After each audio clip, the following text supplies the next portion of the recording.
अगर आपको stomach ulcer हो गया और स्टमक अल्सर की वजह से बहुत सारी पेचीदा बीमारियों का सामना करना पड़ रहा है तो यह नुस्खा फौरी तौर पर इस्तेमाल करें। इस नुस्खे इस्तेमाल से आपको स्टमक अल्सर, मैदे में तजाबियत, एसिडिटी, अपारापन और बहुत सारी बीमारियां जो है वो फौरी तौर पर खत्म हो जाएंगी। अस्सलाम वालेकुम नाजरीन, बहुत सारे लोगों ने पूछा है कि स्टमक अल्सर किस वजह से होता है और अगर ये हो जाए तो इससे कैसे बचा जा सकता है। आज इस बारे में पूछेंगे। हमारे साथ मौजूद हैं प्रोफेसर हर्बलिस्ट अली आजम साहब। अस्सलाम वालेकुम सर, कैसे हैं आप? वालेकुम अस्सलाम, अल्लाह पाक का शुक्र। सर, ये स्टमक अल्सर किस वजह से होता है और ये हो जाए तो बचा कैसे जाए, इसके हवाले से कोई हर्बल नुस्खा, होम रेमेडी भी नाजरीन को बताइए। बिस्मिल्लाहिर्रहमानिर्रहीम। आज मैं आपको बताऊंगा कि कौन कौन सी चीजें स्टमक के अल्सर की वजह बनती है। खुदारा इनसे अपने आप को महफूज रखें क्योंकि मैदे का अल्सर इतनी पेचीदा बीमारी है और इंसान की जिंदगी को तंग करके रख देती है। स्टमक अल्सर मैदे के अंदर की जो लाइनिंग में सुराख होने को कहा जाता है।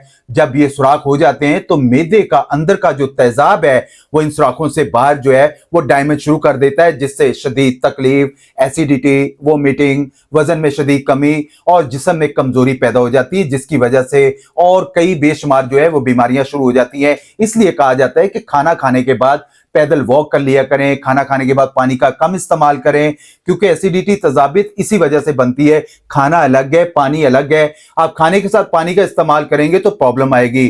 स्टमक अल्सर की सबसे बड़ी वजूहात में तेज मिर्च मसाले वाली जो ग़िज़ाएं हैं, फ्राई फास्ट फूड है, तेजाबियत पैदा करने वाली खुराकें, एच पॉलरी इन्फेक्शन, सिगरेट नोशी, अंग्रेजी अद्वियात का ज्यादा इस्तेमाल, टेंशन, परेशानी और रात को लेटकर खाना और खाकर सो जाना मैदे के अल्सर की वजह बनती है। इसलिए कहा जाता है कि रात को खाना कम खाएं और जल्दी खाएं और पैदल वॉक कर लेनी जरूरी होती है। अगर आप स्टमक अल्सर का शिकार हो चुके हैं तो आज ही ये नुस्खा बनाकर इस्तेमाल करना शुरू कर दें। इंशाल्लाह फौरी तौर पर जो है वो रिलीफ मिलना शुरू हो जाएगा। सिंपली आप लोगों ने लेना क्या है, गूंद कीकर 30 ग्राम ले लेना है, राल सफेद 30 ग्राम ले लेना है, गट हल्दी आप लोगों ने 30 ग्राम ले लेना है, गेरू 30 ग्राम ले लेना है, ग्लूकोज पाउडर ये भी 30 ग्राम ले लेना है, ये मैदे को फौरी तौर पे ठंडा करता है।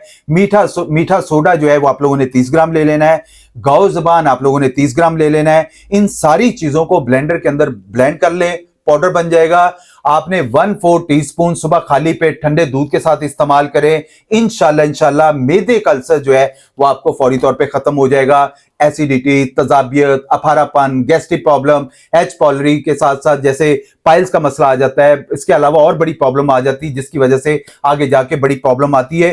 तो आप इसको फौरी तौर पे इस नुस्खे को इस्तेमाल करें। इंशाल्लाह जिंदगी में आप मुझे दुआएं जरूर देंगे। और अगर आपको वीडियो अच्छी लगा करे तो इसको लाइक और शेयर जरूर कर दिया करें। हो सकता है हमारी वीडियो शेयर करने की वजह से किसी हमारे बहन, किसी भाई का जो है वो भला हो जाए। जज़ाकुमुल्लाह खैर। बहुत शुक्रिया सर। नाजरीन, आपको कोई भी मसला दरपेश है, प्रोफेसर साहब के नंबर स्क्रीन पर चल रहे हैं।